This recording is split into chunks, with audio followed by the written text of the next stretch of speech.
ओम श्री भगवत वासुदेवाय नमः। राधे राधे। जय श्रीमन नारायण। आज हम सुनेंगे पुरुषोत्तम मास महात्म अध्याय 12।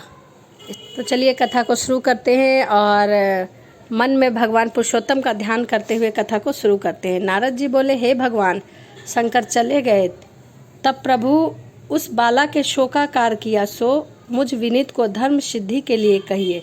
श्री नारायण बोले, इसी प्रकार राजा युधिष्ठिर ने भगवान कृष्ण से पूछा था, सो भगवान ने राजा के प्रति जो कहा सो मैं तुमको सुनाता हूँ। श्री कृष्ण बोले, हे राजन, इस प्रकार जब शिवजी चले गए तब वह बाला प्रभावित हो गई और लंबे श्वास लेती हुई बड़ी डरी और क्रुशोद्री आशत पूर्वक रोने लगी। हृदय ज्ञानी से उठी हुई ज्वाला से जलते हुए अंग वाली तथा तपस्विनी कन्या वाननी से जले हुए पत्ते वाली लता की तरह हो गई। दुख और ईर्ष्या को प्राप्त उस कन्या का बहुत समय व्यतीत हो गया। जिस प्रकार चूहे के बिल में घुसकर आक्रमण करके सांप उसे वश में कर लेता है, उसी प्रकार उपयुक्त शोचनीय अवस्था को प्राप्त उस तपस्विनी बाला पर उस प्रभु काल ने आक्रमण कर उसे वश में कर लिया था।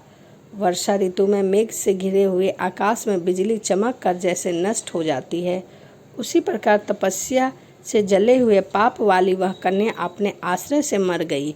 उसी समय धर्मिष्ठ यज्ञ से नामक राजा ने बड़ी सामग्रियों से युक्त उत्तम यज्ञ का आयोजन किया। उस यज्ञ कुंड में सुवर्ण के समान कांति वाली एक लड़की उत्पन्न हुई।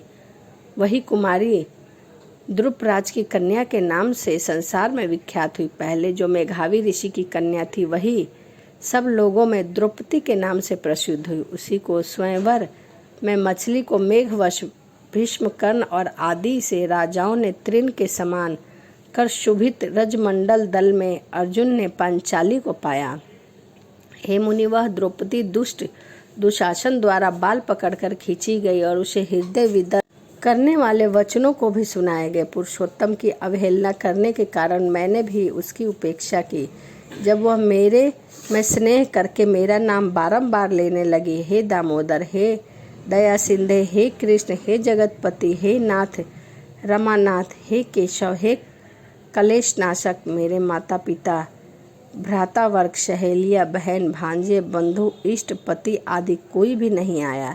हे ऋषिकेश, मेरे तो आप ही सब कुछ है। हे गोविंद, हे गोपिका नाथ, दीन बंधु, दयानिधे, दुशासन के आक्रमण की गई मुझे क्या आप नहीं जानते? यद्यपि पहली पुकार में मैंने उसकी ओर बिल्कुल भी ध्यान नहीं दिया। जब वह दुशासन को पराभूत होकर उसने मेरा पुनः स्मरण किया, तब गरुड़ पर चढ़कर शीघ्र वहां पहुंचा और मैंने, हे राजन, उसे बहुत ही वस्त्रों से परिपूर्ण कर दिया। सदा मेरे में स्नेह करने वाली मैं हूँ प्राण, जिसके ऐसी सदा मेरे भजन में परायण मेरी अत्यंत प्रिया सती सखी मुझको प्राणों से समान होने पर भी पुरुषोत्तम की अवहेलना करने के कारण उसकी उपेक्षा करनी पड़ी। पुरुषोत्तम का तिरस्कार करने वाले का मैं पतन कर नहीं करता हूँ।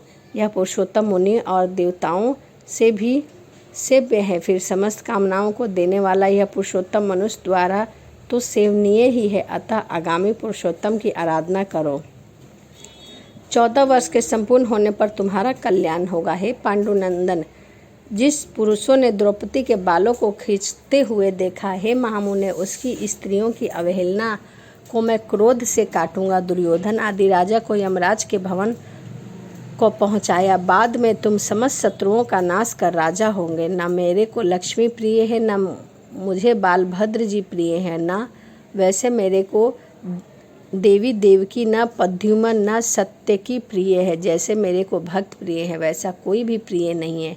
जिससे मेरे भक्तों को पीड़ित किया उसे मैं सदा पीड़ित करता हूँ। हे पांडव, उसके समान मेरा अन्य कोई शत्रु नहीं है। इसके अपराध का फल देने वाला यमराज ही क्यों न हो, क्योंकि वह दुष्ट दंड देने के लिए भी मेरे से देखने के योग्य नहीं होता। श्री नारायण बोले, श्री कृष्ण ने उस पांडु पुत्र युधिष्ठिर को द्रौपदी को समझाकर द्वारका जाने की इच्छा से कहा, हे राजन, वियोग से व्याकुल द्वारकापुरी को आज जाऊंगा, जहाँ पर महाभाग वासुदेव जी हमारे बड़े भाई, बलदेव जी हमारी माता देवी देवकी तथा गद सांब आदि और आहूक आदि यादव रुक्मिणी आदि जो स्त्रियां हैं दर्शन की उत्कंठा वाले वे सब हमारे आगमन की कामना से टकाटकी लगाकर हमारा ही चिंतन करती हैं। श्री नारायण बोले, इस प्रकार कहते हुए देवेश श्री कृष्ण के मगन में जाकर पांडु पुत्र किस प्रकार गदगद कंठ से बोले, जिस प्रकार जल में रहने वाले जीव जल है, उसी प्रकार हम लोगों ने जीवन तो आप ही है। हे जनार्दन, थोड़े ही दिनों के बाद फिर दर्शन हो, पांडु के साथ हरि और तीनों लोकों में दूसरा कोई न हो। इस प्रकार सामने ही सब लोग कहते हैं, अतः लोगों की हमेशा रक्षा करें। हे जगदीश्वर, हम लोग आपके हैं, भूली योगा हम लोगों के चित्त रूपी ब्राह्मणों का जीवन आपका चरण कमल है, यह हमारा आधार है, इसीलिए आपसे बारंबार प्रार्थना है। इन पांडुकों के निरंतर इस तरह कहते रहने पर श्री कृष्णचंद्र प्रेमानंद ने मग्न होकर धीरे धीरे रथ पर सवार होकर पीछे चलने वाले पांडु पुत्रों को लौटाकर द्वारकापुरी गए। श्री नारायण बोले, इसके बाद द्वारकानाथ श्री कृष्णचंद्र के द्वारकापुरी जाने पर राजा युधिष्ठिर अपने छोटे भाइयों के साथ तप करने तथा तीर्थों में भ्रमण करने के लिए चले गए। हे ब्राह्मण, नारद भगवान के प्रिय पुरुषोत्तम मास में मन लगाकर और श्री कृष्णचंद्र के वचनों का स्मरण करते हुए अपने छोटे भाइयों तथा द्रौपदी के राजा युधिष्ठिर बोले, अहो पुरुषोत्तम मास में होने वाले अत्यंत उग्र महात्म सुनाता हूँ। पुरुषोत्तम भगवान के पूजा किए बिना सुख किस तरह मिलेगा। इस भारतवर्ष में वह धन्य है, वह पूज्य है, वह वही श्रेष्ठ है जो अनेक प्रकार के नियमों से पुरुषोत्तम भगवान का पूजा अर्चना करता है।